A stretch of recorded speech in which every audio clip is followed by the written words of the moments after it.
वार्षिक परीक्षा प्रश्न पत्र। अति लघु उत्तरीय प्रश्न। प्रश्न नंबर 1, जल को 0 डिग्री सेल्सियस से 4 डिग्री सेल्सियस गर्म करने पर जल पर क्या प्रभाव पड़ता है? उत्तर, जब जल को 0 डिग्री से 4 डिग्री सेल्सियस तक गर्म करते हैं तो जल सिकुड़ता है। प्रश्न नंबर 2, जल की अस्थायी कठोरता किसके कारण होती है? उत्तर, जल की अस्थायी कठोरता कैल्शियम या मैग्नीशियम के सल्फेट क्लोराइड के कारण होती है। प्रश्न नंबर 3, दहन में सहायता करने वाली गैस कौन सी होती है? उत्तर, दहन में सहायता करने वाली गैस ऑक्सीजन होती है। प्रश्न नंबर 4, मलेरिया की दवा किस पौधे से प्राप्त होती है? मलेरिया की दवा सिनकोना नामक पौधे से प्राप्त होती है। प्रश्न नंबर 5, दांतों की मजबूती के लिए आवश्यक है? उत्तर, दांतों की मजबूती के लिए कैल्शियम तथा फास्फोरस आवश्यक है।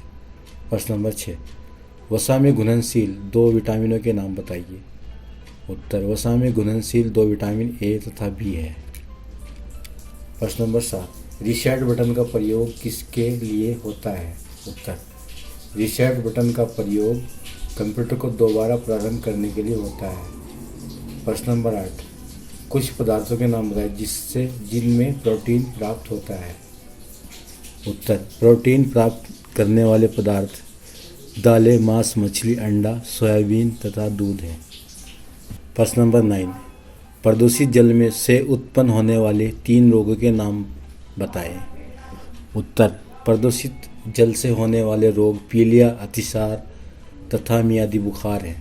प्रश्न नंबर 10, जल को कीटाणु मुक्त करने हेतु प्रयुक्त होने वाले 2 रसायनों के नाम लिखिए। उत्तर, ब्लीचिंग पाउडर तथा क्लोरीन टैबलेट। प्रश्न नंबर 11, देश की जनसंख्या वृद्धि के 2 कारणों पर अपना मत स्पष्ट कीजिए। उत्तर, जनसंख्या वृद्धि के कारण 2 मुख्य कारण शिक्षा का अभाव तथा गरीबी है। प्रश्न नंबर 12, वायु के 5 अवयवों के नाम बताइए। उत्तर, ऑक्सीजन, नाइट्रोजन, कार्बन डाइऑक्साइड, जल वाष्प तथा अभिक्रिया गैसें वायु के अवयव हैं। प्रश्न नंबर 13, रेशम के कीड़े कहाँ पाले जाते हैं? उत्तर, रेशम के कीड़े शहतूत पर पाले जाते हैं। प्रश्न नंबर 14, जल में हाइड्रोजन तथा ऑक्सीजन का अनुपात कितना है?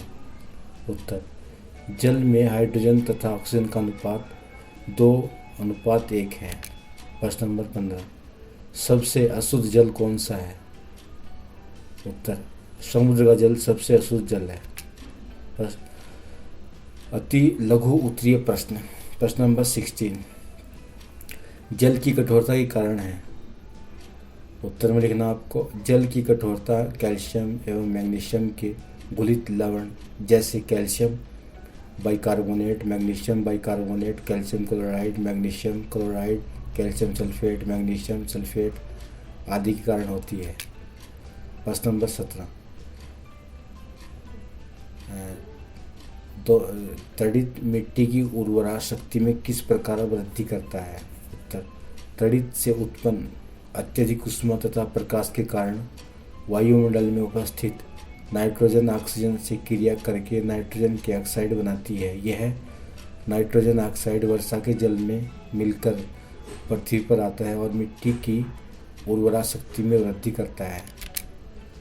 प्रश्न नंबर 18, स्वयं परागण तथा परपरागण में अंतर लिखिए। उत्तर, जब परागकण अपने ही पुष्प के वर्णित काग्र पर अथवा उसी पौधे के दूसरे पुष्प के स्वकर्री काग्र पर पहुँचते हैं तो यह क्रिया परागकण कहलाती है। यदि किसी पुष्प के परागकण निकलकर उसी जाति के अन्य पौधे के पुष्पों के वर्तिकाग्र पर पहुंचते हैं तो एक क्रिया पर परागकण कहलाती है। प्रश्न नंबर 19, नीम एक लाभदायक वृक्ष है, उसके विभिन्न भागों के क्या उपयोग हैं? लिखिए। उत्तर, नीम की पत्तियां त्वचा रोग प्रतिरोधी होती है। इनकी टहनियों से दातुन का प्रयोग किया जाता है। इसके बीजों से तेल निकाला जाता है। नीम के तेल से बना साबुन खाज खुजली को दूर करता है। इसके नीचे सोना अत्यधिक लाभकारी होता है। इससे हमें छाया मिलती है।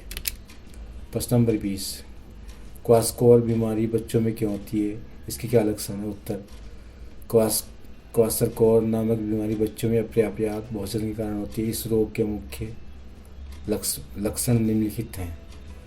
नंबर 1, इससे शरीर में सूजन आ जाती है। नंबर 2, बाल भूरे तथा पतले होकर कमज़ोर हो जाते हैं। नंबर 3, इसमें हाथ पैर दुर्बल तथा पेट बाहर निकल जाता है। प्रश्न नंबर 21, आप कैसे ज्ञात करेंगे कोई द्रव जल में विलय है या नहीं। उत्तर में लिखना आपको, किसी द्रव की जल में विलयता ज्ञात करने के लिए एक बीकर को आधा पानी से भरिए।